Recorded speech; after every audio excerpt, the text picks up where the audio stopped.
welcome back to As the Chakram Turns. I'm Helen. I'm Bryn. Oh, yeah. All right. Look, you're just going to have to bear with us. This last week has been, Hell. It's been hell. Yeah. Like, little hell, because I know there's worse hell out there. It's like regular COVID hell, I guess. It's like normal COVID hell. Anyway, our son was exposed not last week, but the week before last week in his classroom. So we got that notification Sunday, late afternoon. So he had to be in isolation. Both of our kids are under 12, so they're not vaccinated yet, which meant our daughter had to stay home as well. But once our son tested negative, I sent her back to school, which was obviously our mistake because she was on the bus that morning and was exposed. So, I mean, to be fair, she was also exposed the 2 days, like the Thursday, Friday, the week before, so she would have had to stay home anyway to some extent, but now she gets to stay home a whole extra week of school. Yay. So now I have to virtual teach 2 kids this week. School, kindergarten, which is fun, and grade 5. Pray for us. Pray for me, don't pray for Bryn. Yeah, I get to run away to work during these hours. Actually, I changed my mind. Pray for Bryn, because she'll have to deal with me at 4 o'clock every day. That's not going to be fun for anybody. No, that means I get home, I send you away. I just like to note that her way of dealing with me is to send me to the room for about a half an hour. Half an hour is all you'll take. Yeah. Yeah, because that's usually all you can manage. Our son is, he talks a lot, and is very clingy. So he's usually attached to one of us. And by one of us, I mean, like, literally either me, his other mom, or his sister. He's a very social boy. But we're not here to talk about our kids. In an antisocial world. Yeah. We are not here to talk about the kids, though, but that's where we've been. It's been chaos this week. We've had to get tests, and then we got our son tested, and then that was chaos, and oh, God. And work with requiring more of me, and... Yeah, because you need to get tested before work. It's a good time. And she is vaccinated. It's just, she works with the elderly, so they're taking extra precautions just to make sure. Anyway, we're going to talk about Xena. Last I checked. Season 2, episode 18, Blind Faith. Oh, this was a very gay episode. So gay. I don't remember, even with them trying the hetero with the statue and Gabs. Oh, yeah. Oh, but man. Super gay. Anyways, it starts off with Xena and Gabrielle walking into a market. And Gabrielle wanting to be like, let's haggle, let's shop, let's do things. And Xena's like, no. Xena just was like, I want to go now. Can we go now? So Xena goes to a tavern. Gabrielle napped. We should call that. That should be a thing now. We should be like, every time she gets napped, it's Gabrielle napped. Which happens a ridiculous amount of times. Well, if you're going to go after somebody, you go after their weakness. And yeah, they took way too long, though, to give Gabrielle sharp, pointy weapons. And I realize that's part of her story arc, but it's just frustrating. Which I understand. But what I don't understand is thinking that Gabrielle is Xena's weakness. Well, it's true. It's just people underestimate weaknesses. Like, some people think if you touch a weakness, the person will crumble, right? They'll be weaker. They'll be hurt. Well, it depends on the weakness you go for. No, it depends on the person. Because there are some people where, like, we see it all the time on other TV shows where you take the wife and the husband kind of, like, breaks and he's not quite able Fair. to... Okay. Yeah. With Xena, you take her Gabrielle, all you've done is turned her into a murderous person. Willing to do almost anything to get Gabrielle back. And, like, removing Gabrielle from the equation entirely would just, like... I mean, we can address that later. Maybe we should make notes about it because it does come up later. Like, they do learn their lesson. At least the gods learn their lesson about targeting Gabrielle. They're like, okay, maybe we shouldn't target Gabrielle because Xena tends to kill us all when we do that. But generally, they don't really learn. They don't. Which is unfortunate. Sorry. Anyway, so who knows how long time has passed and Xena comes out looking for Gabrielle because she knows she knows her girlfriend gets into trouble easily. And she sees Gabrielle's purse and staff to the side. She goes to pick it up and this random dude's like, that's mine. She's like, it's my friend's. And the way she says friend is just great. And yeah, it's very much friend.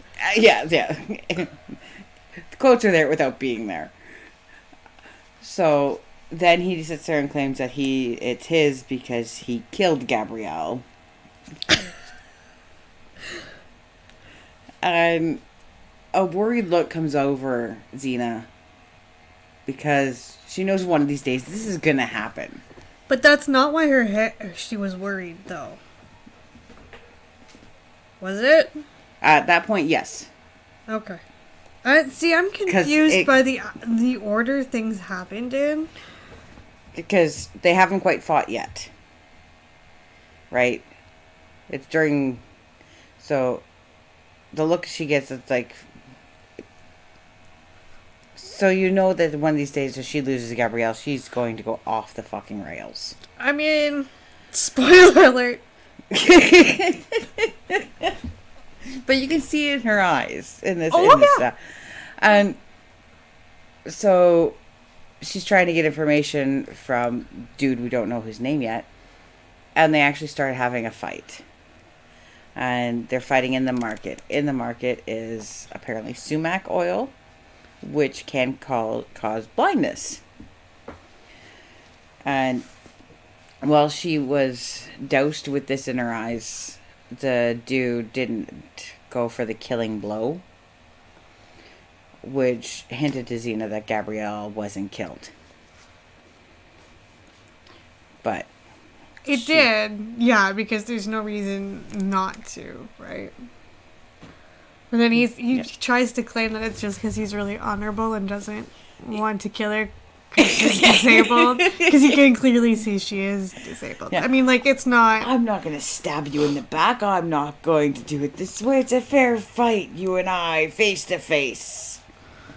And I do just want to say, like, I'm glad they didn't try that whole thing where, like, she pretends she's not blind. And that, like, suddenly she's got magic powers. She's blind right away.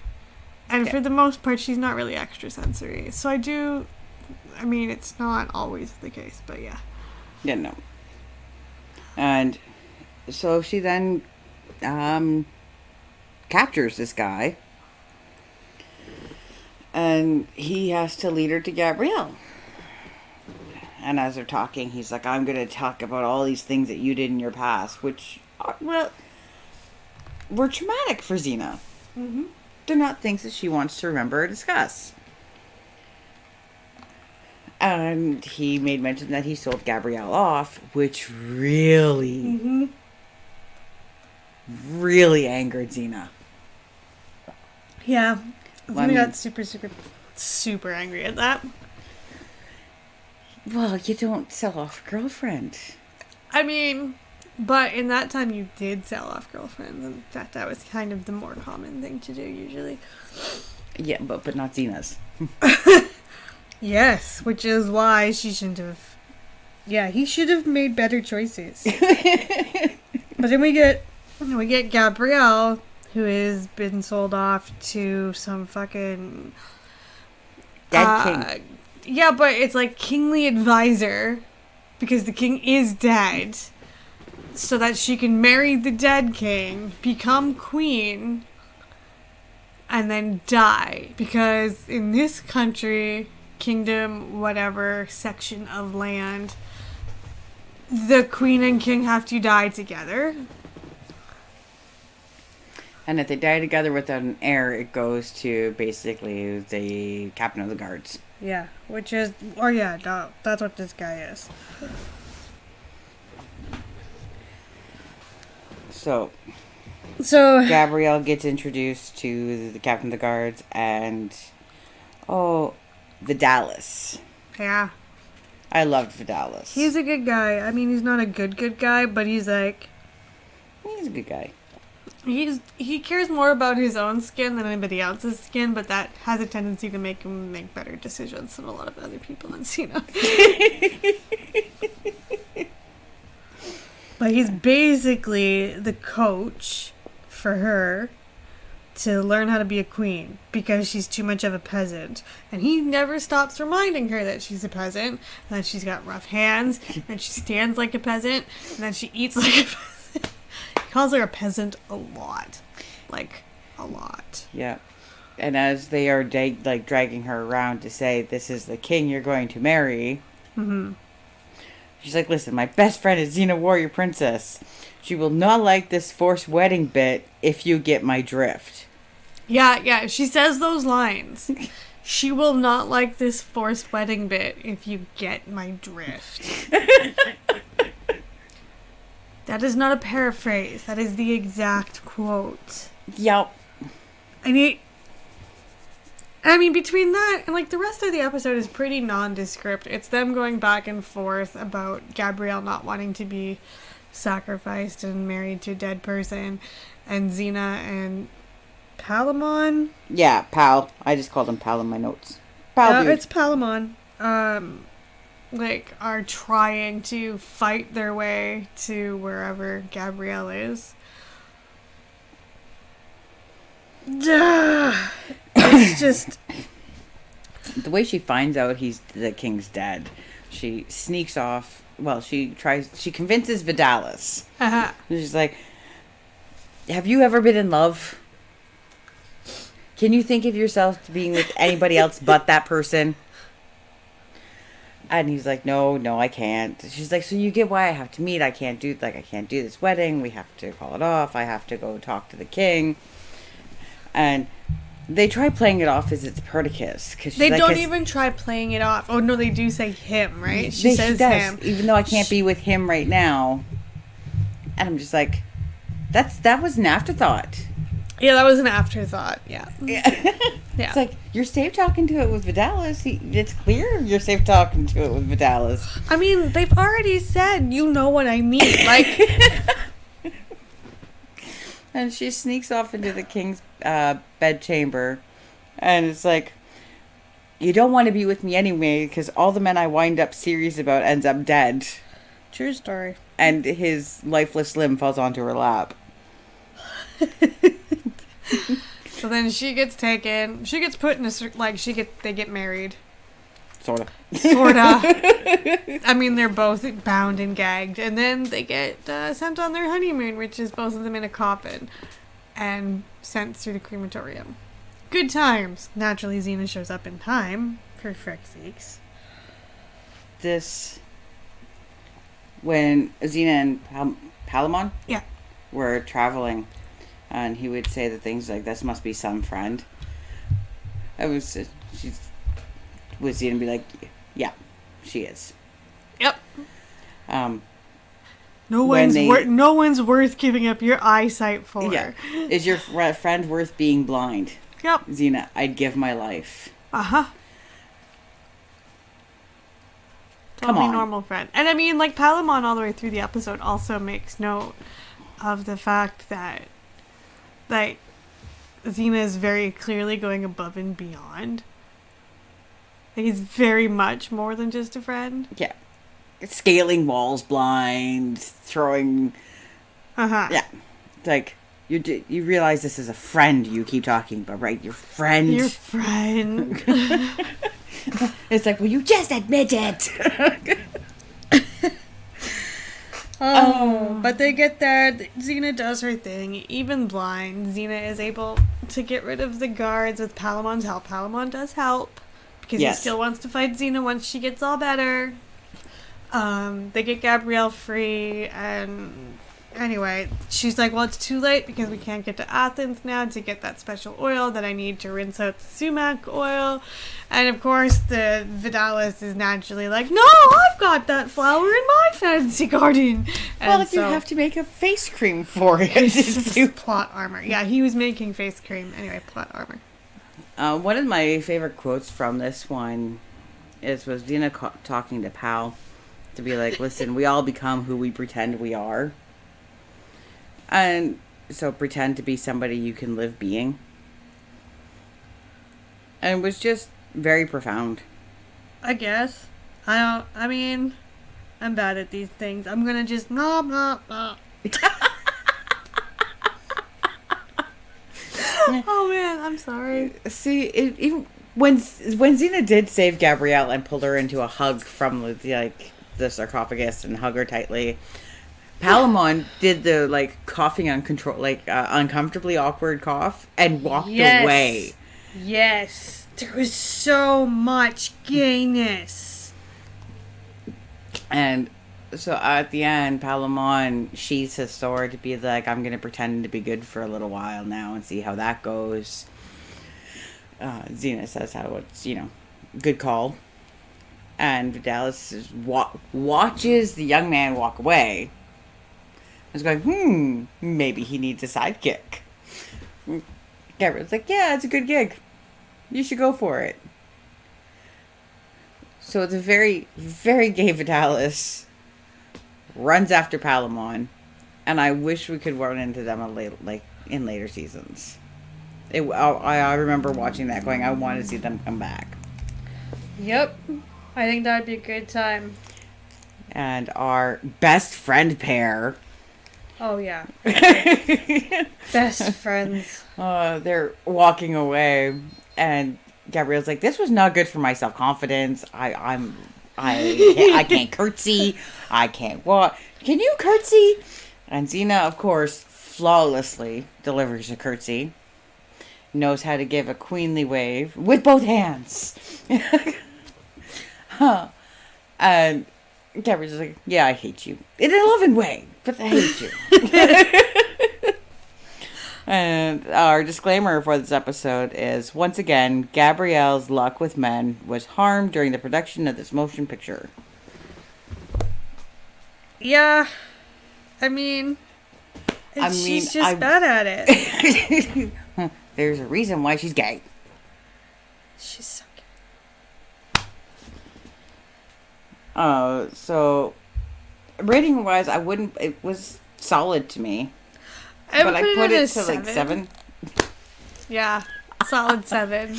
Yeah. It was a good episode. I really liked it, but it was also kind of boring and kind of very by the books. Yeah. So without all those other quotes in it, to kind of draw it in. But it was still really solid. The Palamon was good, Vidalis was good, the bad guy was significantly bad guy. Gabrielle was hilarious. Yeah, the bad guy had a reason to be bad. Yeah. There was background to it. You didn't want to root for him. But it was a good time. He was doing good things. Though we are skipping the next episode. Yes, we did try the next episode. And I think after having such a gay episode, going into one that was trying to be hetero. I do think that was, it was definitely not a place that we should have been necessarily. Because it was rough. The acting from the guy that was playing Ulysses though too was really bad. And the whole Xena, Anyway, we couldn't get through it. We lasted 10 minutes. So this is our rundown of that. It was bad. Yeah, 2. The next one is The Price, and we will be talking on that one regardless because it is an important one, because I do think it's the first one where Gabrielle really sees Xena fall back into her old ways.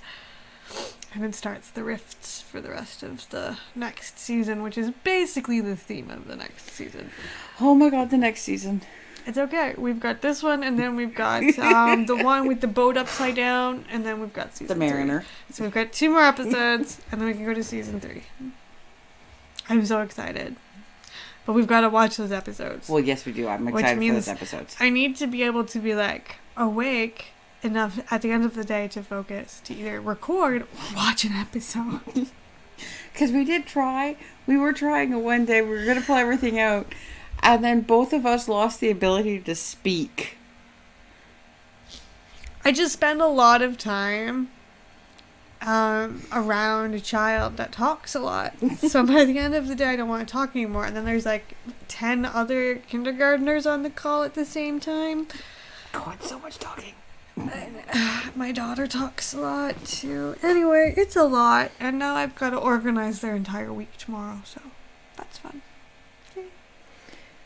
So, thank you for putting up with us and our wonky schedule. Thank you for patience. And sorry about the virus that's happening right now. Hope everything is going for other people pretty good. And I hope you'll join us next time. You can always reach us on any of the socials, TikTok, other socials, things that exist. As the Chakram Turns. I forgot which ones they were. We are at As the Chakram Turns on Instagram and TikTok. We exist on Twitter in the Twitter universe somehow, but don't bother it there. I'm bad at Twitter. It'll be a focus in the new year, I'm sure. And if you want to email us, it's asthechakramturns@gmail.com. Anyway, thanks so much, and we'll talk to you next time. Bye.